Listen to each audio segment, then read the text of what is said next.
नमस्कार, स्वागत है आप सभी का हिस्ट्री 360 चैनल में। मैं रवि कुलरिया, लेक्चर राजस्थान से।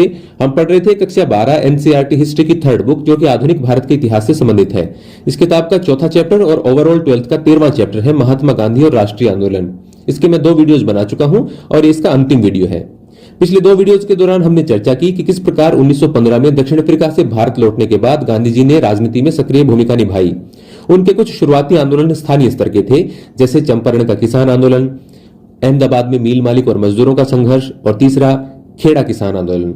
अखिल भारतीय स्तर पर उनका पहला आंदोलन असहयोग आंदोलन था, जिसके बारे में हमने काफी विस्तार से पढ़ा। इसी में शामिल मांगे थी खिलाफत आंदोलन की। गांधी जी ने क्यों इसको इसमें शामिल किया, इन सब बातों के बारे में हमने चर्चा की। फिर 1922 में एक जो हिंसक घटना हुई फरवरी 1922 में, उसके कारण गांधी जी ने इस आंदोलन को वापस ले लिया। ये सब हमने पढ़ा और फिर गांधी जी को जेल की सजा सुनाई गई। उनको गिरफ्तार करने के बाद में उन जज के बारे में भी कुछ बातें हमने पढ़ी। फिर उसके बाद में गांधी जी की दांडी यात्रा के बारे में हमने पढ़ा। गांधी जी चरखे का इस्तेमाल क्यों करते थे, इसके बारे में हमने पढ़ा। सविनय अवज्ञा आंदोलन के 2 चरणों के बारे में हमने विस्तार से पढ़ा। गांधी इरविन समझौते के बारे में पढ़ा। गांधी जी के द्वारा दूसरे गोलमेज सम्मेलन में भाग लेने के बारे में पढ़ा। इन सब बातों के बारे में पढ़ते हुए हमने एक बात पढ़ी थी भारत छोड़ो आंदोलन के बारे में। हालांकि भारत छोड़ो आंदोलन ज्यादा विस्तार से हमारी पुस्तक में नहीं दे रखा है। सविनय अवज्ञा आंदोलन काफी विस्तार से है, असहयोग आंदोलन का भी काफी जिक्र दिया गया है, लेकिन मेन जो पॉइंट है वो इसमें सविनय अवज्ञा आंदोलन का है। तो भारत छोड़ो आंदोलन से होते हुए हमने वहां तक का इतिहास पढ़ लिया था। भारत की आजादी तक हम पहुंच गए थे। अब भारत की आजादी के बाद में आप जानते हैं 30 जनवरी 1948 को महात्मा गांधी की हत्या हो गई थी। तो उन आखिरी दिनों के बारे में गांधी जी क्या कर रहे थे उस दौरान, उसके बारे में हम पढ़ेंगे। और इसके अलावा महात्मा गांधी जब सविनय अवज्ञा आंदोलन में भाग ले रहे थे, दांडी यात्रा उनकी चल रही थी, तो उस दौरान जो होम मिनिस्ट्री है, गृह विभाग है उस समय का, जो पुलिस है, वो किस प्रकार अपनी रिपोर्ट प्रतिदिन तैयार करती थी, उसके बारे में काफी सारी बातें दे रखी हैं। और इसके अलावा गांधी जी के बारे में और कुछ बातें जो रह गई है इस चैप्टर की, वो हम पढ़ेंगे। तो आज की हमारी शुरुआत होती है आखिरी बहादुराना दिन। 15 अगस्त 1947 भारत आजाद होता है। इस दिन को वो राजधानी में हो रहे उत्सवों में महात्मा गांधी नहीं थे। उस समय वे कलकत्ता में थे, लेकिन उन्होंने वहां भी न तो किसी कार्यक्रम में हिस्सा लिया, न ही कहीं झंडा फहराया। गांधी जी उस दिन 24 घंटे के उपवास पर थे। तो 15 अगस्त 1947 को महात्मा गांधी कहां थे और क्या कर रहे थे, इस प्रश्न का जवाब आप यहां से लिखेंगे। उन्होंने इतने दिन तक जिस स्वतंत्रता के लिए संघर्ष किया, वह एक अकल्पनीय कीमत पर उन्हें मिली थी। उनका राष्ट्र विभाजित था, हिंदू मुसलमान एक दूसरे की गर्दन पर सवार थे। गांधी जी इन उत्सवों में भाग क्यों नहीं ले रहे थे? क्योंकि भारत का विभाजन हो गया था और हिंदू मुस्लिम दंगे भारत और पाकिस्तान दोनों जगह पर हो रहे थे। तो इसके कारण वो काफी दुखी थे। उनके जीवनी लेखक D.G. तेंदुलकर ने लिखा है कि सितंबर और अक्टूबर के दौरान गांधी जी पीड़ितों को सांत्वना देते हुए अस्पतालों और शरणार्थी शिविरों के चक्कर लगा रहे थे। ये अगस्त में भारत के आजाद होने के बाद के महीनों की बातें हैं। उन्होंने सिखों, हिंदुओं और मुसलमानों से आह्वान किया कि वे अतीत को भुलाकर अपनी पीड़ा पर ध्यान देने की बजाय एक दूसरे के प्रति भाईचारे का हाथ बढ़ाने और शांति से रहने का संकल्प लें। गांधी जी और नेहरू के आग्रह पर कांग्रेस ने अल्पसंख्यकों के अधिकारों पर एक प्रस्ताव पारित कर दिया। कांग्रेस ने 2 राष्ट्र सिद्धांत को कभी स्वीकार नहीं किया था। जब उसे अपनी इच्छा के विरुद्ध बंटवारे पर मंजूरी देनी पड़ी, तो भी उसका दृढ़ विश्वास था कि भारत बहुत सारे धर्मों और बहुत सारी नस्लों का देश है और उसे ऐसे ही बनाए रखा जाना चाहिए।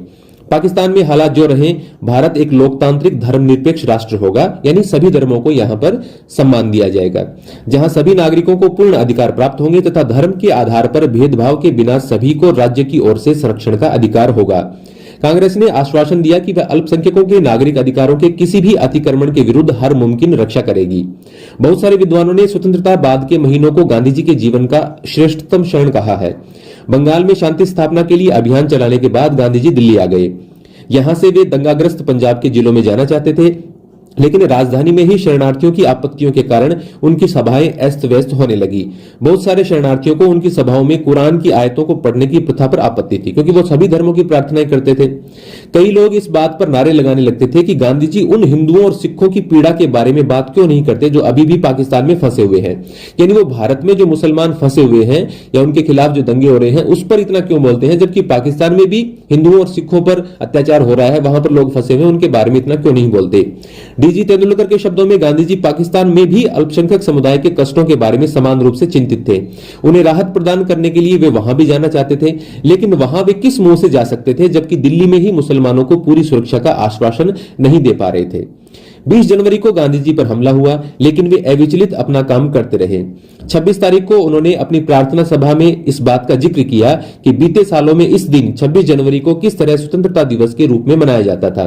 ये देखिए उनकी हत्या से 4 दिन पहले की बात है, 26 जनवरी की।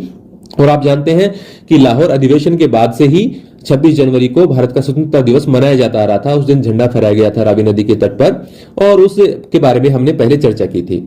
अब स्वतंत्रता मिल चुकी थी, लेकिन उसके शुरुआती महीने गहरे तौर पर मोहभंग वाले साबित हुए, क्योंकि भारत आजाद हो गया। ये तो एक खुशी की बात थी, लेकिन दंगे हो रहे थे, ये उनके लिए दुख की बात थी। फिर भी उनको विश्वास था कि बुरी घड़ी बीत चुकी है, भारत के लोग अब सभी वर्गों और धर्मों की समानता के लिए काम करेंगे तथा अल्पसंख्यक समुदाय पर बहुल समुदाय का वर्चस्व श्रेष्ठता स्थापित नहीं होगी। यानी बहुसंख्यक समाज के लोग अल्पसंख्यकों को दबाने का प्रयास नहीं करेंगे, भले ही अल्पसंख्यक समुदाय संख्या या प्रभाव की दृष्टि से कितना भी छोटा क्यों न हो। उन्होंने ये आशा भी जताई कि यद्यपि भौगोलिक और राजनीतिक रूप से भारत 2 भागों में बंट चुका है, लेकिन हृदय में हम सभी सदैव मित्र एवं भाई रहेंगे, एक दूसरे को मदद व सम्मान देते रहेंगे और शेष विश्व के लिए हम एक ही रहेंगे। ये वो भारत और पाकिस्तान के संबंध में कह रहे हैं। गांधी जी ने स्वतंत्र और अखंड भारत के लिए जीवन भर युद्ध लड़ा। फिर भी जब देश विभाजित हो गया तो उनकी यही इच्छा थी कि दोनों देश एक दूसरे के साथ सम्मान और दोस्ती के संबंध बनाए रखें। बहुत सारे भारतीयों को उनका यह सहृदय आचरण पसंद नहीं था। 30 जनवरी को शाम को गांधी जी की दैनिक प्रार्थना सभा में एक युवक ने उनको गोली मारकर मौत की नींद सुला दिया। उनके हत्यारे ने कुछ समय बाद आत्मसमर्पण कर दिया। वह नाथुराम गोडसे नाम का एक ब्राह्मण था। पुणे का रहने वाला गोडसे एक चरमपंथी हिंदुत्ववादी अखबार का संपादक था। वह गांधी जी को मुसलमानों का खुशामदी कहकर उनकी निंदा करता था कि गांधी जी मुसलमानों का पक्ष लेते हैं, ऐसा कहकर वो उनकी निंदा किया करते थे। गांधी जी की मृत्यु से चारों ओर गहरे शोक की लहर दौड़ गई। भारत भर के राजनीतिक फलक पर उन्हें भावभीनी श्रद्धांजलि दी गई। जॉर्ज ऑरवेल और अल्बर्ट आइंस्टीन जैसे विख्यात गैर भारतीयों ने भी उनकी मृत्यु पर हृदयस्पर्शी शब्दों में शोक संदेश भेजे। एक जमाने में उनकी कदकाठी और कथित रूप से बेतुके विचारों के लिए गांधी जी का उपहास करने वाली टाइम पत्रिका ने उनके बलिदान की तुलना अब्राहम लिंकन के बलिदान से की है। अमेरिका के स्वतंत्रता आंदोलन में उनका क्या योगदान था, यह आप विश्व इतिहास में पढ़ेंगे। तो टाइम पत्रिका, हमने सविनय अवज्ञा आंदोलन के दौरान उनकी रिपोर्टिंग पढ़ी थी कि दांडी यात्रा के बारे में वो क्या कह रहे थे, गांधी जी के शरीर के बारे में कैसा मजाक उड़ा रहे थे वो। पत्रिका ने कहा कि एक धर्मांध अमेरिकी ने लिंकन को मार दिया था क्योंकि उन्हें नस्ल या रंग से परे मानव मात्र की समानता में विश्वास था, क्योंकि वो भी गोरे और कालों के भेद को मिटाने के पक्षधर थे। और दूसरी तरफ एक धर्मांध हिंदू ने गांधी जी की जीवन लीला समाप्त कर दी, क्योंकि गांधी जी ऐसे कठिन क्षणों में भी दोस्ती और भाईचारे में विश्वास रखते थे। विभिन्न धर्मों को मानने वालों के बीच दोस्ती की अनिवार्यता पर बल देते थे। टाइम पत्रिका ने लिखा कि दुनिया जानती थी कि उसने उनकी मृत्यु पर वैसे ही मौन धारण कर लिया है जिस प्रकार उसने लिंकन की मृत्यु पर किया था, और यह समझना एक मायने में बहुत गहरा और बहुत साधारण काम है।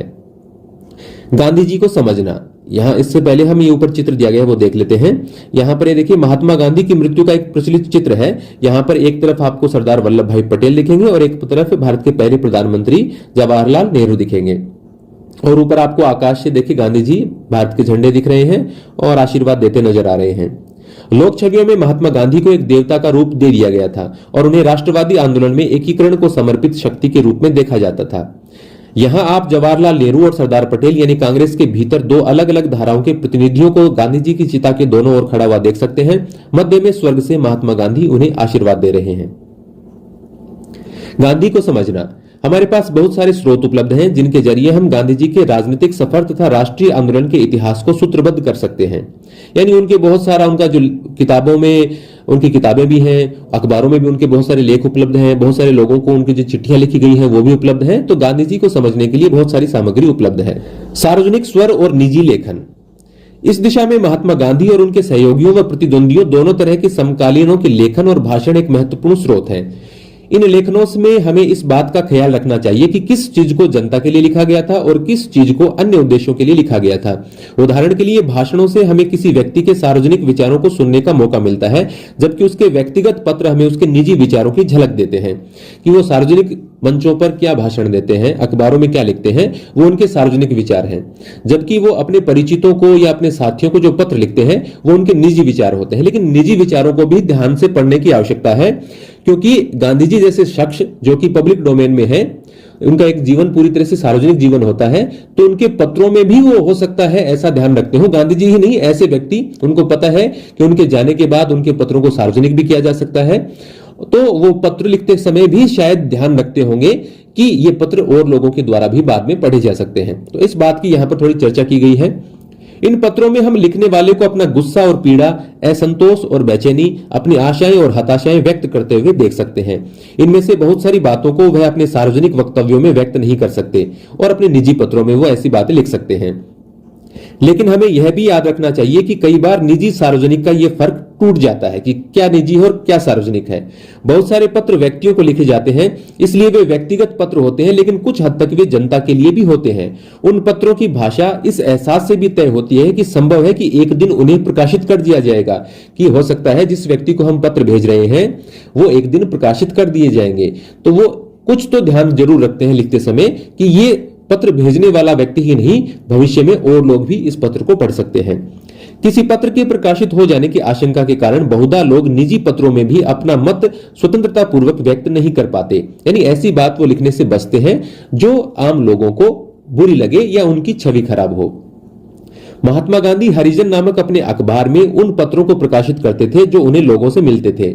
हरिजन नामक अखबार गांधी जी का है, याद रख लेना। नेहरू ने राष्ट्रीय आंदोलन के दौरान उन्हें लिखे गए पत्रों का एक संकलन तैयार किया और उसे बंच ऑफ ओल्ड लेटर्स, पुराने पत्रों का पुलिंदा के नाम से प्रकाशित किया। तो ये बंच ऑफ ओल्ड लेटर्स का संकलन किसने तैयार किया था? नेहरू ने। एक घटना पत्रों के आईने में। 1920 के दशक में जवाहरलाल नेहरू समाजवाद से लगातार प्रभावित होते जा रहे थे और 1928 में जब वे यूरोप की यात्रा से लौटे तो सोवियत संघ के प्रयोगों से गहरे तौर पर प्रभावित थे। सोवियत संघ में 1919 में क्रांति होने के बाद में बोल्शेविक क्रांति हुई और उसके बाद में वहां पर जो जार थे, वहां पर राजा को जार कहते थे, रानी को जहरीना कहते थे। तो जार का शासन समाप्त हो जाता है और साम्यवादी सरकार की स्थापना होती है। तो उस में वो अलग अलग प्रकार के प्रयोग कर रहे हैं, पूंजीवाद को समाप्त कर रहे हैं और साम्यवादी तरीके से अपने देश को आगे बढ़ाने की कोशिश कर रहे हैं, यानी समानता की बात वहां पर हो रही है। तो उससे जवाहरलाल नेहरू काफी प्रभावित थे। जब उन्होंने समाजवादियों, कांग्रेस के भीतर भी कई सारे समाजवादी थे, जयप्रकाश नारायण, नरेंद्र देव, एनजी रंगा एवं अन्य के साथ घनिष्ठता पूर्वक काम करना शुरू किया तो कांग्रेस के भीतर समाजवादियों और रूढ़िवादियों के बीच एक खाई पैदा हो गई। 1936 में कांग्रेस का अध्यक्ष बनने के बाद नेहरू ने फांसीवाद के खिलाफ जमकर बयान दिए और मजदूरों और किसानों की मांगों का समर्थन किया। यदि उस दौर में आप देखेंगे तो नाजीवाद और फांसीवाद आपको जर्मनी और इटली में इस प्रकार के ये जो शब्द हैं वो देखने को मिलेंगे। नाजीवाद और फांसीवाद के बारे में कभी मैं विश्व इतिहास पढ़ाऊंगा तो ज्यादा विस्तार से बता पाऊंगा। नेहरू के समाजवादी वक्तव्यों से, यानी वो समाजवाद के पक्ष में बातें कर रहे हैं, समाजवादी वक्तव्यों से चिंतित रूढ़िवादियों ने राजेंद्र प्रसाद और सरदार पटेल के नेतृत्व में कांग्रेस वर्किंग कमेटी से इस्तीफे की धमकी दे डाली कि कांग्रेस का अध्यक्ष यदि इसी प्रकार से बातें करता रहेगा जो कि कांग्रेस के जो मूल एजेंडा है उससे बाहर की बातें हैं, तो वो इस्तीफे दे देंगे। दूसरी ओर बंबई के कुछ प्रसिद्ध उद्योगपतियों ने नेहरू की आलोचना करते हुए बयान जारी कर दिया, क्योंकि समाजवाद की बात करने का मतलब है पूंजीवाद का विरोध, और पूंजीवाद का विरोध होता है तो उद्योगपति नाराज होते हैं। इसके बाद प्रसाद और नेहरू दोनों महात्मा गांधी के पास गए और वर्धा स्थित उनके आश्रम में उनसे मिले। गांधी जी ने एक बार फिर मध्यस्थ की भूमिका निभाते हुए नेहरू के रेडिकल तेवरों पर अंकुश लगाने तथा प्रसाद तथा अन्य नेताओं को नेहरू के नेतृत्व पर की अहमियत पर ध्यान देने के लिए प्रेरित किया। यानी उन्होंने एक मध्यस्थ की भूमिका निभाई, जो जवाहरलाल नेहरू हैं और उसके विपरीत जो रूढ़िवादी नेता हैं कांग्रेस के, उनके बीच उन तालमेल बैठाने के लिए उन्होंने कहा कि नेहरू को अपने जो समाजवादी संबंधी उनके जो रेडिकल तेवर हैं, जो आक्रामक उनकी बातें हैं समाजवाद से संबंधित, उनको थोड़ा सा उनको कम करना चाहिए। और जो अन्य नेता हैं, पुराने कांग्रेसी नेता, उनको भी कहा कि नेहरू का नेतृत्व आपको स्वीकार कर लेना चाहिए और नेहरू कांग्रेस के लिए बहुत अहम है, ये बात आपको ध्यान में रखनी चाहिए। तो a bunch of old letters में नेहरू ने उस समय के बहुत सारे पत्रों को प्रकाशित किया। इन पत्रों के अंशों को आगे पढ़िए। ए बंच ऑफ लेटर्स से मेरे प्रिय जवाहरलाल जी, राजेंद्र प्रसाद, देखिए किस प्रकार से यहां पर लिख रहे हैं, क्योंकि राजेंद्र प्रसाद और जवाहरलाल नेहरू दोनों वर्धा में जाकर महात्मा गांधी से मिलकर आए हैं। तो 1 जुलाई 1936 का यह पत्र है। कल आपसे विदा लेने के बाद हमने महात्मा जी के साथ लंबी बातचीत और आपस में देर तक चर्चा की। हम समझते हैं कि आपको हमारी ओर से अपनाए गए मार्ग पर काफी दुख है और हमारे पत्र के भावों से आप विशेषतः आहत हुए हैं। आपको शर्मिंदा करना या आपको चोट पहुंचाना कभी भी हमारा इरादा नहीं था, और अगर आपको ऐसा लगता है कि इससे आपको ठेस पहुंची है तो हम बिना किसी हिचक के अपना पत्र वापस ले लेते या उसमें संशोधन कर लेते, परंतु हमने समग्र स्थिति पर पुनर्विचार करने के बाद यह पत्र और अपने इस्तीफे वापस लेने का फैसला कर लिया है। यानी गांधी जी से बातचीत के बाद हमने जो पत्र लिखे हैं वो वापस लेते हैं और अपने जो इस्तीफे की हमने कही थी कि नेहरू यदि ऐसा करते हैं तो हम इस्तीफा देंगे, वो हम हमारे इस्तीफे वापस लेते हैं। हमें लगता है कि प्रेस में छपे आपके सारे बयानों में आप कांग्रेस के सामान्य कार्यक्रम पर उतना नहीं बोल रहे हैं जितना कि एक ऐसे विषय पर बोल रहे हैं जिसे कांग्रेस ने स्वीकृति नहीं दी है। यानी उनका इशारा यह है कि कांग्रेस की बातें, कांग्रेस वर्किंग कमेटी में जिन बातों पर, जिन मुद्दों पर चर्चा होती है उस पर बात करने की बजाय आप समाजवाद के बारे में बात कर रहे हैं, जिसके बारे में कांग्रेस वर्किंग कमेटी ने कोई फैसला नहीं लिया है। तो आपको ये बातें नहीं करनी चाहिए। और ऐसा करते हुए आप वर्किंग कमेटी में हमारी मुट्ठी भर सहयोगियों और कांग्रेस के अल्पसंख्यक वर्ग के प्रवक्ता की तरह बोल रहे हैं, न कि बहुल वर्ग के प्रतिनिधि के रूप में, जिसकी कांग्रेस अध्यक्ष के नाते हमें आपसे अपेक्षा थी। उन्होंने कहा कि कांग्रेस में समाजवादी विचारधारा से प्रेरित लोग कम हैं, जबकि रूढ़िवादी विचार, जो प्राचीन कांग्रेस की विचारधारा चलती आ रही है, उससे प्रेरित लोग ज्यादा हैं, तो उनकी बात सुनी जानी चाहिए। जबकि आप जो कम संख्या में समाजवादी लोग हैं, जो कांग्रेस का एजेंडा भी नहीं है समाजवाद ऐसा, उसके बारे में आप ज्यादा चर्चा कर रहे हैं। हमारे विरुद्ध लगातार एक अभियान चलाया जा रहा है। ये कौन कह रहे हैं? राजेंद्र प्रसाद। और ये लेटर किसको लिख रहे हैं? जवाहरलाल नेहरू को।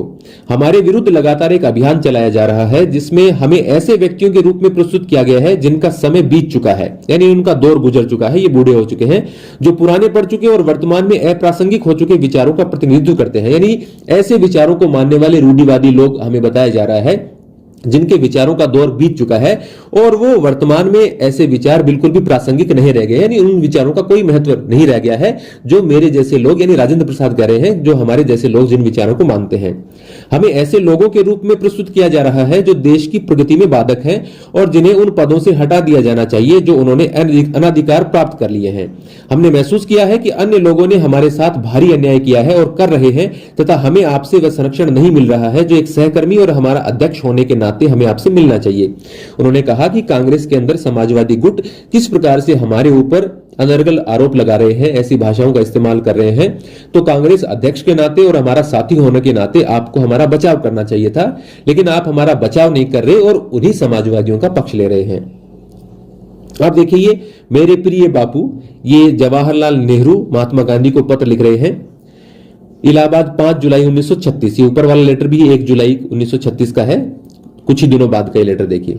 मैं कल रात ही यहां पहुंचा हूं, जब से मैं वर्धा से आया हूं। वर्धा में ये गए थे राजेंद्र प्रसाद और जवाहरलाल नेहरू, उनसे मिलने। शारीरिक दुर्बलता और मानसिक अशांति से घिरा हुआ हूं। यूरोप से लौटने के बाद से मैंने पाया है कि वर्किंग कमेटी की बैठकों में मैं बुरी तरह थक जाता हूं, मेरी ऊर्जा क्षीण पड़ जाती है और हर नए अनुभव के बाद मैं और ज्यादा बूढ़ा महसूस करने लगता हूं। चीजों को दुरुस्त करने और संकट को टालने में आपने जो कष्ट उठाया है उसके लिए मैं आपका आभारी हूं। कि किस प्रकार से रूढ़िवादियों और जवाहरलाल नेहरू के बीच में जो कॉन्फ्लिक्ट है उसको दूर करने के लिए गांधी जी ने मध्यस्थ की भूमिका निभाई, उसके लिए ये आभार प्रकट कर रहे हैं। मैंने राजेंद्र बाबू द्वारा भेजा गया दूसरा पत्र दोबारा पढ़ा है और उन्होंने जो गंभीर आरोप मुझ पर लगाए हैं उन्हें देखा है। ऊपर वाले पत्र की वो बात कर रहे हैं। तथ्य को चाहे कितनी भी विनम्रता से प्रस्तुत किया जाए, उनका आशय यह है कि मैं एक असहनीय मुसीबत बन चुका हूं और मेरे जो भी गुण है, थोड़ी बहुत क्षमता, ऊर्जा, गंभीरता, कमोबेश प्रभावित करने वाला व्यक्तित्व, सभी खतरनाक बन चुके हैं क्योंकि वे एक गलत रथ यानी समाजवाद को आगे बढ़ा रहे हैं। इन बातों के निष्कर्ष स्पष्ट हैं। मैंने अपनी पुस्तक में और उसके पश्चात भी अपने वर्तमान विचारों के बारे में विस्तार से लिखा है। मेरे बारे में कोई फैसला लेने के लिए सामग्री की कमी नहीं है। मेरे वे विचार आकस्मिक भी नहीं है। ये तो हमेशा से ऐसे मेरे विचार रहे हैं और मैं इन बारे में लिखता रहा हूं। सभी इसके बारे में जानते भी हैं। वे मेरा हिस्सा है और यद्यपि मैं भविष्य में उन्हें बदल सकता हूं, लेकिन जब तक मैं उन्हें नहीं छोड़ता हूं मुझे उनको अभिव्यक्त करना ही होगा। उन्होंने कहा कि ये तो हमेशा से मेरे विचार रहे हैं और मैं कोई मुखौटा नहीं पहन सकता। ये मेरे विचार हैं और मुझे इन्हीं को व्यक्त करना पड़ेगा। मेरी कोई दूसरे प्रकार की सोच कभी बनती है तो मैं भविष्य में उसको व्यक्त कर दूंगा, इन विचारों को बदल दूंगा, लेकिन आज मेरे विचार यही है तो मैं इन्हीं की बातें करूंगा। कोई दूसरी प्रकार की बातें मैं कैसे कर सकता हूं? क्योंकि मैं व्यापक एकता को महत्वपूर्ण मानता हूं, इसलिए मैंने कोमलतम शब्दों में उन्हें व्यक्त किया है और निश्चित निष्कर्ष की बजाय विचार विमर्श के लिए प्रस्ताव के रूप में ही ज्यादा प्रस्तुत किया है। यानी कि मैंने कोई एक तरफा फैसला नहीं सुनाया है, मैं इन बातों को विचार विमर्श के लिए रखता हूं। मुझे इस पद्धति में और कांग्रेस जो कुछ भी कर रही है उसके बीच कोई टकराव दिखाई नहीं देता। जहां तक चुनाव का संबंध है, मेरा मानना है कि मेरा रवैया इस दिशा में निश्चय ही एक लाभकारी साधन था, क्योंकि उससे जनता में उत्साह का संचार हुआ है। परंतु मेरे कोमल और अस्पष्ट रवैये को मेरे सहयोगी खतरनाक और क्षतिकारक मानते हैं। मुझे यहां तक कहा गया है कि भारत में गरीबी और बेरोजगारी पर इस तरह बार बार जोर देना बेवकूफी थी, या कम से कम यह गलत तो था ही। आपने मुझे बताया कि आप कोई वक्तव्य जारी करना चाहते हैं। मैं आपके वक्तव्य का स्वागत करूंगा, क्योंकि मैं मानता हूं कि हर दृष्टिकोण देश के सामने प्रस्तुत किया जाना चाहिए। यानी वो दृष्टिकोण चाहे भले ही मेरे मुताबिक हो या नहीं, लेकिन सभी प्रकार के दृष्टिकोणों को देश के सामने प्रस्तुत किया जाना चाहिए। अब देखिए, महात्मा गांधी जवाहरलाल नेहरू को वापस क्या लेटर लिखते हैं। ये 15 जुलाई 1936 का है। तुम्हारा पत्र मेरे हृदय छू गया। तुम्हें सबसे ज्यादा ठेस महसूस हुई है। तथ्य यह है कि तुम्हारे साथियों के पास तुम्हारे जैसा साहस और बेबाकी नहीं है। इसके परिणाम विनाशकारी रहे हैं। मैंने उन्हें हमेशा समझाया है कि वे तुमसे उन्मुक्त और निर्भय होकर बात करें, यानी बिना चिंता किए आप उनसे बात करें। परंतु क्योंकि उनके पास साहस नहीं है, इसलिए वे जब भी बोलते हैं उठपटांग ही बोलते हैं और उससे तुम चिढ़ जाते हो। मैं तुम्हें बताता हूं कि वे तुम्हें इसलिए डरा रहे हैं क्योंकि तुम उनसे चिढ़ जाते हो और उनके सामने धैर्य खो देते हो। वे तुम्हारी फटकार और साहबी अंदाज से आहत है, और सबसे बढ़कर वे तुम्हारे भीतर जो अचूकता और श्रेष्ठतर ज्ञान का भाव दिखाई देता है, वे उससे परेशान है। उन्हें लगता है कि तुमने उनके साथ न्यूनतम सौम्यता का व्यवहार भी नहीं किया है और कभी भी समाजवादियों के व्यंग्य बाणों या गलत निरूपण से उनका बचाव नहीं किया है। मुझे यह पूरा प्रसंग एक त्रासद प्रहसन जैसा दिखाई दे रहा है, इसलिए मैं चाहता हूं कि तुम भी इस पूरे मसले को हल्का होकर देखो। गांधी जी कहते हैं कि आपकी जो ये आपसी लड़ाई है, ये मुझे एक ऐसे नाटक की तरह दिखाई देती है जिसमें मुझे हंसी आती है। यानी कैसे बच्चों की तरह आप लड़ रहे हैं। कांग्रेस के इतने सीनियर लीडर्स हैं, राजेंद्र प्रसाद जी हैं और एक तरफ जवाहरलाल नेहरू हैं। तो ये जो आप बातें कर रहे हैं एक दूसरे के खिलाफ, ये बिल्कुल मुझे बचकाने लगती है। इस कांटों के ताज, यानी कांग्रेस की अध्यक्षता को वो कांटों का ताज कहते हैं, के लिए तुम्हारा नाम मैंने ही प्रस्तावित किया था। भले ही सिर छिल जाए, इसे उतारना मत। यानी कांग्रेस के अध्यक्ष से इस्तीफा मत देना। कमेटी की बैठकों में अपना हास्य विनोद दोबारा दिखाओ। यानी जो तुम कितने लाइटली लेकर बातें किया करते थे, कितना आप मजाक किया करते थे और अब कैसे गंभीर और गुस्से में रहते हो, इसको छोड़िए और अपना पुराना व्यवहार वापस लाइए।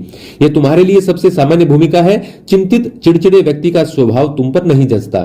मैं चाहता हूं कि तुम मुझे तार के माध्यम से बताओ कि यह पत्र पढ़ते ही तुम्हें वैसी ही खुशी मिली है जैसे लाहौर में नए साल के मौके पर तुम खुश हुए थे और जब कहते थे कि तुम तिरंगे के साथ चारों ओर कहते हैं कि तुम तिरंगे के चारों ओर झूम झूम कर नाचे थे। ये देखिए जनवरी 1930 वाली बात है, जब 26 जनवरी 1930 को तिरंगा झंडा फहराया गया था और स्वतंत्रता दिवस मनाया गया था लाहौर अधिवेशन के बाद में। उसके बारे में हमने चर्चा की थी पीछे। तो अपने कंठ को थोड़ा आराम दो। तो ये थोड़ी सी सलाह दे रहे हैं, एक अभिभावक की तरह से वो उनको समझाने की प्रयास कर रहे हैं महात्मा गांधी। अब देखिए छवि गणना। आत्मकथाएं भी हमें उस अतीत का ब्यौरा देती हैं जो मानवीय विवरणों के हिसाब से काफी समृद्ध होता है। परंतु यहां भी हमें इस बात का ध्यान रखना चाहिए कि हम आत्मकथाओं को किस तरह पढ़ते हैं और उनकी कैसी व्याख्या करते हैं। यानी आत्मकथाओं से भी हमें व्यक्ति और उसके उस काल के उस इतिहास के बारे में पता चलता है। हमें यह याद रखना चाहिए कि ये आत्मकथाएं प्राय स्मृति के आधार पर लिखी गई होती हैं। उनसे हमें पता चलता है कि लिखने वाले को क्या याद रहा, उसे कौन सी चीजें महत्वपूर्ण दिखाई दी, या वह क्या याद रखना चाहता था, या वह औरों की नजर में अपनी जिंदगी को किस तरह दर्शाना चाहता था। आत्मकथा लिखना अपनी तस्वीर गढ़ने का एक तरीका है। यानी खुद के बारे में किताब लिखने का मतलब यह है कि व्यक्ति को कौन सी बातें याद रही, कौन सी बातें याद हो सकता है कुछ बातें याद न रही हो, कुछ बातें ऐसी हो जो वो उनमें लिखना नहीं चाहता हो, जिससे उनकी छवि खराब हो सकती हो, शायद वो उन बातों को छुपा गए हो, या कुछ बातें ऐसी हो सकती हैं जिनको थोड़ा बहुत फेरबदल करके लिख दिया गया हो। यानी आत्मकथा लिखने वाला व्यक्ति संभवतः यही चाहेगा कि लोग उस आत्मकथा को पढ़ने के बाद में उसको एक अच्छा व्यक्ति जाने, उसको अपनी बुराई तो शायद ही कोई दिखाएगा। तो ऐसा यहां पर किताब में दर्शाया गया है कि किसी भी व्यक्ति की आत्मकथा पढ़ते समय हमें सब बातों के बारे में चर्चा करनी चाहिए और उस समय के जो और व्यक्ति हैं, उस समय के जो अखबार हैं, उस समय की जो और रिकॉर्ड उपलब्ध हैं, उसके माध्यम से भी उन घटनाओं की सही जानकारी के बारे में पता करना चाहिए। यानी आत्मकथाओं को सावधानी से देखने की आवश्यकता है। फलस्वरूप इन विवरणों को पढ़ते हुए हमें वह देखने का प्रयास करना चाहिए जो लेखक हमें नहीं दिखाना चाहता।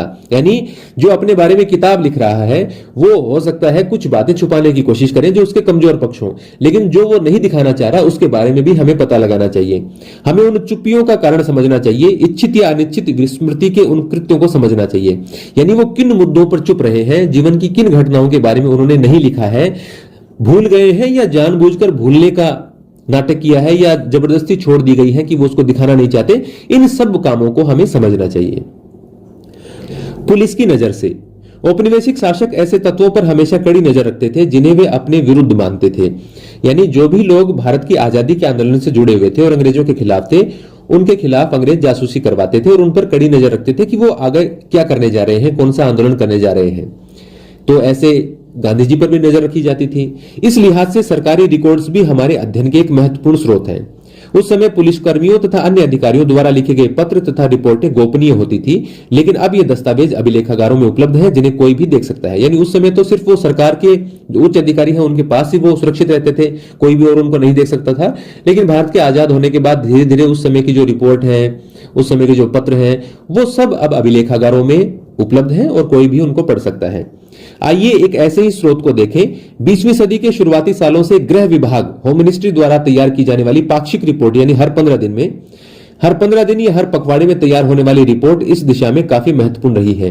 ये रिपोर्टें स्थानीय इलाकों से पुलिस की मार्फत मिलने वाली सूचनाओं पर आधारित होती थी, लेकिन उनमें यह भी दिख जाता था कि आला अधिकारी क्या देखते थे या क्या मानना चाहते थे। यानी एक 15 दिन के दौरान तो बहुत सारी घटनाएं एक इलाके में हो सकती हैं, तो वो किसके बारे में सूचना देते थे उससे पता चलता है कि उनके लिए क्या महत्वपूर्ण था और क्या महत्वपूर्ण नहीं था, क्या वो देखना चाहते थे, किस मुद्दे को महत्वपूर्ण मानते थे, जिसकी जानकारी वो आगे पहुंचाते थे। राजद्रोह और विद्रोह की संभावना को मानते हुए भी वे खुद को इस बात का आश्वासन देना चाहते थे कि इन आशंकाओं का कोई आधार नहीं है। जैसे हम नमक सत्याग्रह से संबंधित बातें पढ़ेंगे, यानी एक बड़ा आंदोलन हुआ उसके बाद में, लेकिन पुलिस वालों को लगा नहीं, यानी घटनाएं उनके सामने थी, फिर भी उन्होंने महसूस नहीं किया कि भाई ये इतना बड़ा आंदोलन यहां पर हो सकता है। यदि आप नमक सत्याग्रह के समय की पाक्षिक रिपोर्टों को देखें तो पाएंगे कि गृह विभाग यह मानने को तैयार ही नहीं था कि महात्मा गांधी की कार्रवाइयों के प्रति कोई व्यापक जन समर्थन पैदा हो रहा था। रिपोर्टों में इस यात्रा को एक नाटक, एक कर्तव्य, ब्रिटिश शासन के खिलाफ आवाज उठाने के प्रति अनिच्छुक तथा शासन के अंतर्गत सुखपूर्वक जीवन व्यतीत कर रहे लोगों को गोलबंद करने की एक हताश कोशिश के रूप में प्रस्तुत किया जाता था। यानी उन रिपोर्ट से ऐसा निकल कर आता है कि ये कोशिश ज्यादा कामयाब नहीं होगी, लोगों को गांधी जी के इस आंदोलन को समर्थन नहीं मिलेगा। यहां देखिए एक तस्वीर दी गई है सविनय अवज्ञा आंदोलन के दौरान बंबई में कांग्रेस के वॉलंटियरों की पुलिस से भिड़ंत। यहां पर यह चित्र दिया गया है। गृह विभाग की पाक्षिक रिपोर्ट है, यानी अलग अलग इलाकों से क्या क्या 15 दिन में क्या क्या रिपोर्ट भेजी गई उस समय के दौरान, जो दांडी यात्रा वाला समय है उसके बारे में हम पढ़ेंगे। मार्च 1930 का पहला पखवाड़ा, यानी शुरुआत के 15 दिन। गुजरात में आ रहे तेज राजनीतिक बदलावों पर यहां गहरी नजर रखी जा रही थी। इनसे प्रांत की राजनीतिक परिस्थितियों पर किस हद तक और क्या प्रभाव पड़ेगा, इसका अभी अंदाजा लगाना मुश्किल है। रबी की फसल अच्छी हुई है, इसलिए फिलहाल किसान फसलों की कटाई में व्यस्त है, विद्यार्थी आने वाली परीक्षाओं की तैयारी में जुटे हैं। ये एक रिपोर्ट भेजी गई है 15 दिन की।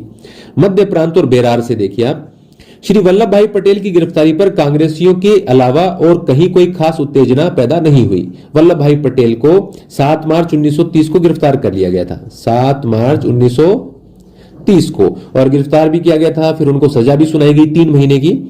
तो उन्होंने लिखा है, रिपोर्ट भेजी है उच्च अधिकारियों कि इनकी गिरफ्तारी पर कांग्रेसियों के अलावा कोई खास उत्तेजना पैदा नहीं हुई है, यानी आम लोगों में विरोध के स्वर नहीं दिखते। लेकिन नागपुर नगर कांग्रेस कमेटी द्वारा गांधी की यात्रा शुरू होने पर उन्हें बधाई देने के लिए आयोजित सभा में 3000 से ज्यादा लोग जुटे थे। यानी दांडी यात्रा की जो शुरुआत हुई उस पर बधाई कार्यक्रम एक आयोजित किया गया, जिसमें 3000 से ज्यादा लोग इकट्ठे हुए। बंगाल से एक रिपोर्ट देखिए। गांधी के सविनय अवज्ञा आंदोलन की शुरुआत पिछले पखवाड़े की सबसे महत्वपूर्ण घटना रही। श्री जे.एम. सेनगुप्ता ने अखिल बंगाल सविनय अवज्ञा परिषद का गठन किया है। बंगाल प्रांतीय कांग्रेस कमेटी ने अखिल बंगाल अवज्ञा परिषद बनाई है।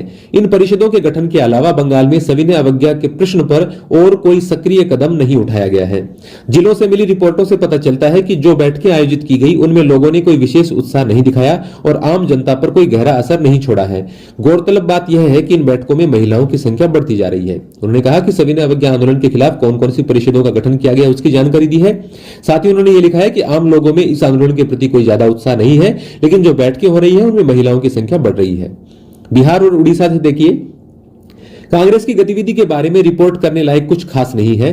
चौकीदारी टैक्स का भुगतान न करने के बारे में एक अभियान की काफी चर्चा हो रही है, लेकिन अभी इस प्रयोग के लिए किसी इलाके का चुनाव नहीं किया गया है। यानी एक टैक्स लिया जाता था गांवों में, चौकीदार रखने के लिए गांव वालों से टैक्स लिया जाता था। तो उस चौकीदारी कुछ इलाकों में कुछ नेता चर्चा कर रहे हैं कि हम ये जो सविनय अवज्ञा आंदोलन है इसके दौरान हम चौकीदारी का टैक्स नहीं देंगे सरकार को। तो उन्होंने कहा कि ऐसी चर्चाएं चल रही हैं, एक ऐसा अभियान शुरू करने की चर्चा चल रही है, लेकिन किस इलाके में यह अभियान शुरू किया जाएगा, कहां से टैक्स देना बंद किया जाएगा, उसके बारे में अभी उस कस्बे का या उस जगह का चुनाव नहीं किया गया है। गांधी की गिरफ्तारी के बारे में खूब कयास लगाए जा रहे हैं, लेकिन ऐसा लगता है कि यह भविष्यवाणी सच साबित न हो पाने के कारण उनकी योजनाएं धरी की धरी रह गई हैं। यानी वो आंदोलन की योजनाएं तो बना रहे हैं कि कभी गांधी जी को गिरफ्तार कर लिया जाएगा तो हम आंदोलन करेंगे, लेकिन चूंकि गांधी जी को सरकार गिरफ्तार नहीं किया है अभी तक, इसलिए उनकी योजनाएं धरी रह गई हैं। मद्रास से एक रिपोर्ट देखिए, गांधी का सविनय अवज्ञा अभियान शुरू होने से बाकी मुद्दे हाशिए पर चले गए हैं। आम जनता उनकी यात्रा को नाटकीय और उनके कार्यक्रम को अव्यवहारिक मानती है, परंतु क्योंकि हिंदू जनता उन्हें अगाध श्रद्धा की दृष्टि से देखती है, इसलिए गिरफ्तारी की संभावना, जिसके बारे में वे खुद बहुत उत्सुक हैं, और उसके राजनीतिक प्रभावों के बारे में काफी गलतफहमियां फैली हुई हैं। उन्होंने लिखा है कि वो गांधी जी के इस आंदोलन से सहमत नहीं है जो उन्होंने मुद्दा चुना है नमक वाला, लेकिन फिर भी चूंकि गांधी जी के प्रति बहुत श्रद्धा है, उनको महात्मा माना जाता है, तो इसलिए गांधी जी की गिरफ्तारी की संभावना को देखते हुए हो सकता है वो भविष्य में कोई आंदोलन कर पाए, यानी लोग नजर बनाए हुए हैं कि यदि गांधी जी को गिरफ्तार किया जाता है तो वो विरोध करेंगे। 12 मार्च को सविनय अवज्ञा अभियान के उद्घाटन दिवस के रूप में मनाया गया। बंबई में सुबह को राष्ट्रीय झंडे की सलामी दी गई। बंबई, अभी देखिए ऊपर वाला मद्रास की रिपोर्ट है, तो शायद यहां पर बंबई की जगह मद्रास होना चाहिए था, क्योंकि ये रिपोर्ट मद्रास के बारे में दी गई है। बंबई, केसरी प्रेस ने आक्रामक भाषा का प्रयोग किया है और हमेशा की तरह आग उगलने के अंदाज में लिखा है। केसरी समाचार पत्र की ओर से बता रहे हैं ये। बंबई की रिपोर्ट है 15 दिन की। अगर सरकार सत्याग्रह की ताकत परखना चाहती है तो उसे पता होना चाहिए कि सत्याग्रह की सक्रियता और निष्क्रियता दोनों से सरकार को ही नुकसान पहुंचेगा। यह अखबार की जानकारी बता रहे हैं। यदि सरकार गांधी जी को गिरफ्तार करती है तो उसे राष्ट्र के कोप का भाजन बनना पड़ेगा, और यदि सरकार ऐसा नहीं करती है तो सविनय अवज्ञा आंदोलन फैलता जाएगा। इसलिए हमारा मानना है कि अगर सरकार श्री गांधी को दंडित करती है तो भी राष्ट्र की विजय होगी, और अगर सरकार उन्हें अपने स्तर पर चलने देती है, अपने रास्ते पर चलने देती है, तो राष्ट्र की और भी बड़ी विजय होगी। यानी अखबार में यह लिखा गया है कि गांधी जी को गिरफ्तार करने और न करने दोनों सूरत में अंग्रेजों को नुकसान होगा। दूसरी ओर विविध वृत्त नामक मध्यमार्गी अखबार ने, यानी ऐसा अखबार है जो आंदोलन के पक्ष में भी लिखता है और कभी ब्रिटिशर्स के पक्ष में भी लिखता है, लेकिन यहां इन्होंने इस आंदोलन की व्यर्थता की ओर संकेत किया है कि यह आंदोलन सफल नहीं होगा, यह व्यर्थ का आंदोलन है, और कहा है कि आंदोलन अपना घोषित उद्देश्य प्राप्त नहीं कर पाया है, लेकिन उसने सरकार को भी चेतावनी दी है कि दमन का रास्ता उसके उद्देश्य को कमजोर कर देगा, कि सरकार को इस आंदोलन का दमन नहीं करना चाहिए। तो विविध वृत्त नाम का ये जो अखबार है, इसके बारे में आप ये कह सकते हैं कि सविनय अवज्ञा आंदोलन का यह अखबार विरोध कर रहा है यहां पर। और ये इस अखबार के बारे में मैं आपको बताऊं तो ये मराठी अखबार था एक, और 1 जनवरी 1925 से यह प्रकाशित होना शुरू हुआ था। साप्ताहिक अखबार था, हर रविवार को प्रकाशित होता था और मराठी भाषा में यह छपता था। आगे बढ़ते हैं। मार्च 1930 का दूसरा पखवाड़ा, देखिए शुरुआत के 15 दिन में क्या हुआ उसके बारे में रिपोर्ट भेजी गई है। अब 15 के बाद के जो 15 दिन है मार्च के, उसमें क्या हुआ उसकी रिपोर्ट देखिए। बंगाल से रिपोर्ट, सबका ध्यान समुद्र तट तक गांधी की यात्रा और सविनय अवज्ञा आंदोलन शुरू करने के लिए उनकी तैयारी पर केंद्रित है। चरमपंथी अखबार उनकी गतिविधियों और भाषणों के बारे में विस्तार से लिख रहे हैं और पूरे बंगाल में हो रही बैठकों तथा उनमें पारित होने वाले प्रस्तावों के बारे में विस्तार से जानकारी दी जा रही है। परंतु गांधी जिस सविनय अवज्ञा की वकालत कर रहे हैं उसके प्रति विशेष उत्साह नहीं दिखाई देता। सामान्य रूप से लोग इस बात का इंतजार कर रहे हैं कि गांधी के साथ क्या किया जाता है, और संभावना यही है कि अगर उनके विरुद्ध कोई कार्रवाई की गई तो बंगाल के ज्वलनशील हालात में चिंगारी भड़क उठेगी। लेकिन फिलहाल ऐसी आग भड़कने के कोई गंभीर आसार दिखाई नहीं देते। यानी गांधी जी की गिरफ्तारी होने पर आंदोलन हिंसक हो सकता है, लेकिन अभी ऐसे गंभीर आसार दिखाई नहीं दे रहे। मध्य प्रांत और बेरार में 12 मार्च को गांधी की यात्रा शुरू होने के अवसर पर नागपुर में इन बैठकों में काफी लोग शामिल हुए और ज्यादातर स्कूल कॉलेज सूने दिखाई दिए। शराब की दुकानों का बहिष्कार और वन कानूनों का उल्लंघन हमले की सबसे संभावित कार्यदिशा दिखाई पड़ती है। कि क्या हो सकता है, शराब की दुकानों का बहिष्कार हो सकता है, वन कानूनों का लोग उल्लंघन करेंगे, ऐसा अंदेशा जताया गया है। पंजाब से रिपोर्ट आई, ऐसा लगता है कि झेलम जिले में नमक कानून तोड़ने के लिए संगठित प्रयास किए जाएंगे। मुल्तान में जल कर न चुकाने के आंदोलन को पुनर्जीवित किया जाएगा, यानी जो पानी पर टैक्स लगता है वो नहीं चुकाएंगे, ऐसा कोई आंदोलन शुरू हो सकता है, दोबारा शुरू हो सकता है, जो एक बार पहले भी हुआ था। संभवतः गुजरांवाला में राष्ट्रीय झंडे के संबंध में कोई आंदोलन शुरू हो सकता है। संयुक्त प्रांत से रिपोर्ट भेजी गई, पिछले पखवाड़े के दौरान राजनीतिक गतिविधियों में निश्चित रूप से तेजी आई है। कांग्रेस पार्टी का मानना है कि जनता की रुचि बनाए रखने के लिए उसे कुछ अनोखा काम करना चाहिए। श्री गांधी के आदेश पर वॉलंटियरों की भर्ती, गांव में प्रचार और नमक कानून के उल्लंघन की तैयारी जैसी गतिविधियां कई जिलों से आ रही हैं। अप्रैल 1930 का पहला पखवाड़ा, ये अगले महीने पर बात चली गई है, क्योंकि गांधी जी की जो दांडी यात्रा है, नमक का जो कानून तोड़ा है वो तो 6 अप्रैल को उन्होंने तोड़ा है। इस पखवाड़े में चीजें बहुत तेजी से आगे बढ़ी हैं। राजनीतिक सभाओं, जुलूसों और वॉलेंटियरों की भर्ती के अलावा आगरा, कानपुर, बनारस, इलाहाबाद, लखनऊ, मेरठ, रायबरेली, फर्रुखाबाद, इटावा, बलिया और मैनपुरी में नमक कानून की खुलेआम अवहेलना की जा रही है। सारे उत्तर प्रदेश के इलाके हैं। चेवकी रेलवे स्टेशन पर पंडित जवाहरलाल नेहरू को 14 अप्रैल की सुबह गिरफ्तार कर लिया गया था। उस समय वह यूथ लीग की बैठक में शामिल होने मध्य प्रांत की ओर जा रहे थे। उन्हें रेलवे स्टेशन से फौरन नैनी सेंट्रल जेल ले जाया गया। वहां उन पर मुकदमा चला और उन्हें 6 माह के साधारण कारावास की सजा दी गई है। यानी उत्तर प्रदेश में संयुक्त प्रांत है, उस समय उत्तर प्रदेश नाम नहीं है। तो संयुक्त प्रांत में उस दौरान क्या घटनाएं हुई, कहां-कहां सभाएं हो रही है, उसके बारे में सूचना भेजी गई और जवाहरलाल नेहरू की गिरफ्तारी और उनकी सजा की सूचना भेजी गई है। बिहार और उड़ीसा से कुछ स्थानों पर गैर कानूनी नमक उत्पादन के अनोखे मगर छोटे प्रयास हो रहे हैं। मध्य प्रांत से जबलपुर में, मध्य प्रांत आप मध्य प्रदेश के जो इर्द गिर्द का मध्य प्रदेश वाला इलाका ही आप माने, जबलपुर में सेठ गोविंद दास ने रासायनिक नमक बनाने का प्रयास किया है, जिसकी लागत सामान्य नमक के बाजार भाव से कई गुना ज्यादा रही। उन्होंने कहा कि सेठ गोविंद दास ने नमक बनाने का प्रयास किया, लेकिन जिस हिसाब से उन्होंने नमक बनाया है उनकी लागत इतनी है कि बाजार में उससे सस्ता नमक मिलता है। मद्रास, जब पुलिस ने समुद्र के पानी को उबालकर बनाए गए नमक को जब्त करने का प्रयास किया तो विशाखापट्टनम में पुलिस को भारी विरोध का सामना करना पड़ा। अन्य स्थानों पर अवैध नमक को जब्त करने का कोई खास विरोध नहीं किया गया। यानी पूरे मद्रास में अवैध नमक को जब्त किया जा रहा है, जो लोगों ने बनाने का प्रयास किया है। हालांकि विशाखापट्टनम में भारी विरोध हुआ पुलिस का। बंगाल, मुफस्सिल इलाकों में अवैध नमक निर्माण की कोशिशें की गई हैं। मुफस्सिल इलाके होते हैं किसी बड़े शहर के आसपास के जो छोटे बस्तियां हैं या छोटे जो उसके आसपास का एरिया है, उसके लिए इस्तेमाल होता है। 24 परगना और मिदनापुर जिले में इन गतिविधियों, ये जो जिले हैं इन गतिविधियों का मुख्य केंद्र रहे हैं। वास्तव में बहुत कम नमक बनाया गया है और उसमें से भी ज्यादातर जब्त कर लिया गया है। उसको बनाने के लिए प्रयोग किए गए बर्तनों को भी नष्ट कर दिया गया है। अखबारों से, यानी उस समय के अखबारों में क्या लिखा जा रहा है, हमें बहुत सावधानी से देखना होगा कि अखबार लिखने वाले कौन हैं, क्योंकि यदि लोग पहले से बायस्ड हैं यानी पूर्वाग्रह से ग्रसित हैं, वो किसी एक पक्ष की ओर झुके हुए हैं, तो वो उनकी रिपोर्टिंग में भी दिखाई देता है। अंग्रेजी तथा विभिन्न भारतीय भाषाओं में छपने वाले समकालीन अखबार भी एक महत्वपूर्ण स्रोत है, जो महात्मा गांधी की गतिविधियों पर नजर रखते थे और उनके बारे में खबरें छापते थे। ये अखबार इस बात का भी संकेत देते हैं कि आम भारतीय उनके बारे में क्या सोचते थे। लेकिन अखबारी ब्यूरो को पूर्वाग्रह से मुक्त नहीं माना जाना चाहिए कि उनमें जो लिखा है वो सच ही लिखा होगा। ये अखबार प्रकाशित करने वाले ऐसे लोग थे जिनकी अपनी राजनीतिक सोच और विश्व दृष्टिकोण था।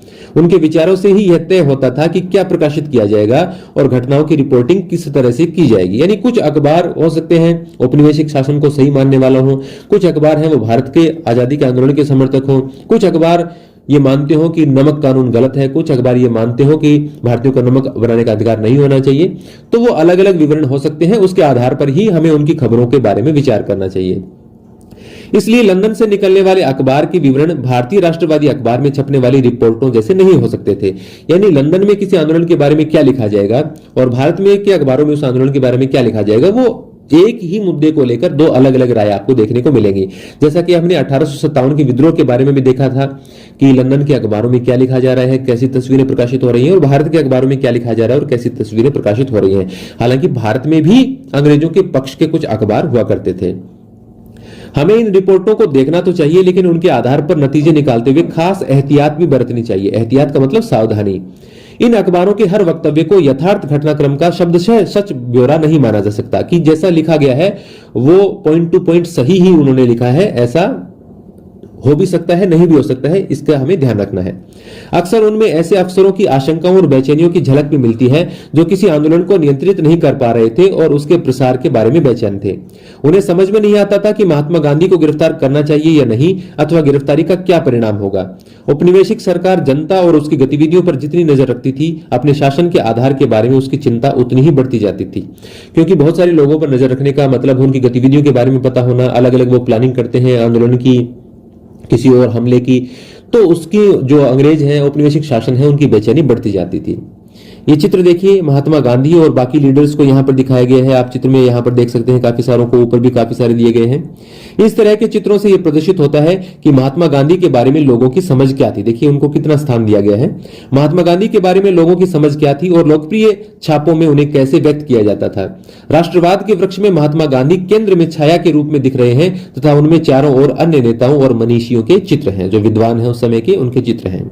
काल रेखा में देखिए 1915 में महात्मा गांधी दक्षिण अफ्रीका से लौटते हैं। मैंने आपको बताया था कि वो जनवरी 1915 में, लेकिन वो उस समय लंदन से लौटे हैं। वो 1914 में दक्षिण अफ्रीका से लंदन चले गए हैं और फिर लंदन से भारत आए हैं। 1917 में चंपारण आंदोलन, 1918 में खेड़ा गुजरात में किसान आंदोलन और अहमदाबाद में मजदूर आंदोलन। इसमें आप क्रम याद रखेंगे तो चंपारण पहले नंबर पर है, अहमदाबाद दूसरे नंबर पर है और खेड़ा तीसरे नंबर पर है। रोलेट सत्याग्रह 1919 में मार्च अप्रैल। फिर जलियांवाला बाग हत्याकांड होता है 13 अप्रैल 1919 को।